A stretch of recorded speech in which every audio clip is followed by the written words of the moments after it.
और महालक्ष्मी सेल्स आपके लिए तैयार है लेटेस्ट कंज्यूमर अप्लायंसेस के साथ। Branded air conditioners, best brands, best offers के साथ आपके लिए अवेलेबल है महालक्ष्मी सेल्स में। एयर कूलर्स जो आपके पूरे घर में ठंडी हवा से आपके दिन को और खुशनुमा बनाए। Single door refrigerator, double door refrigerators, inverter battery, deep freezers, विजी cooler, LED televisions, semi and fully automatic washing machines, water purifier, RO plus UV, आटा चक्की, water dispensers, water coolers, mini refrigerators, सभी appliances बेस्ट ब्रांड्स के best offers के साथ आपके लिए available है महालक्ष्मी सेल्स में।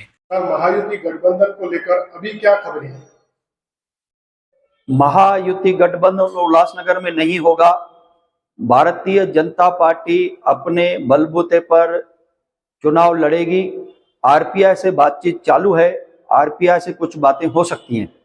सर, आखिरी 2 दिन है, सोमवार और मंगलवार, तो अभी फॉर्म भरने की प्रक्रिया कैसे शुरू होगी? हमने अपने कई लोगों को, कैंडिडेट्स को बोल दिया है फॉर्म भरने के लिए और वो आज फॉर्म भरेंगे।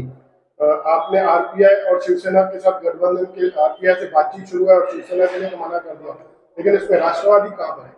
उनके साथ भी कोई गठबंधन नहीं, कोई चर्चा? राष्ट्रवादी अजित पवार गुट से कोई चर्चा नहीं है हमारी और ना ही शिवसेना से अभी कोई चर्चा होगी। तो उल्लासनगर महापालिका पर लगभग 78 सीटों के लिए भारतीय जनता पार्टी चुनाव की तैयारी है। बिल्कुल, हम लोग पूरी 78 की 78 सीटों पे चुनाव लड़ेंगे। सर, आपसे एक और सवाल, आखिरी सवाल पूछेंगे कि ये जो महायुति में गठबंधन नहीं हुआ बीजेपी और शिवसेना का, तो इसमें सबसे बड़ा कारण क्या हो सकता है?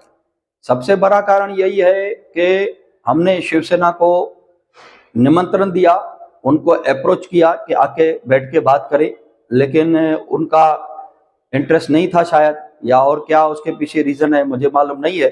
वो बातचीत के टेबल तक भी नहीं आए। 2 दिन पहले भी राजेंद्र चौधरी जी का बयान था कि बीजेपी की तरफ से हमें कोई भी बुलाया नहीं गया है, अभी तक कोई चर्चा नहीं हुई, तो इस बात में कितनी सच्चाई? ये बात मैं पहले भी कई इंटरव्यू में कह चुका हूं कि मैं जब नागपुर में विंटर सेशन चल रहा था उस समय पे मैं माननीय मुख्यमंत्री श्री देवेंद्र फडणवीस जी और महाराष्ट्र प्रदेश के अध्यक्ष माननीय रविंद्र चव्हाण जी ने मुझे निर्देश दिया था कि आप युति की तैयारी करो और उनसे बातचीत करो।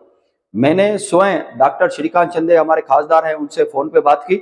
उन्होंने कहा कि मैं संडे के दिन आऊंगा उल्लासनगर में, आपसे आके मिलता हूं। इसके बाद आमदार कुमार अलानी ने कल्याण शहर के प्रमुख लांडगे जी को फोन किया था कि उसके लिए बैठना चाहते हैं। उन्होंने कहा कि हम मंगलवार को बैठेंगे, लेकिन मंगलवार को उनका फोन आया कि हमें पहले कल्याण की मीटिंग करनी है, इसके बाद में हम आपसे बात करेंगे। तो आज तक वो आए नहीं है। हमने 2 बार उनको अप्रोच किया है, 2 बार उनसे बात की है। सर, उम्मीदवारी के लिए देखा गया कि आपके कार्यकर्ता पदाधिकारी भी उम्मीदवारी की मांग कर रहे थे, काफी नाराजगी देखी गई, तो अब यह सिलसिला कैसे पूरा होगा? देखिए, ये नॉर्मल है कि जिन कार्यकर्ताओं ने 10, 15, 20 सालों तक काम किया है तो वो अभी उनकी ये इलेक्शन है, उनका ही चुनाव है और वो चाहते हैं कि भाई ये उनको टिकट मिले। और भारतीय जनता पार्टी अपने कार्यकर्ताओं की जो भावना है उनका ध्यान रखते हुए, उनका सम्मान करते हुए युति नहीं कर रही है और 78 के 78 सीटों पे हम लोग अपने कार्यकर्ताओं को मौका देंगे।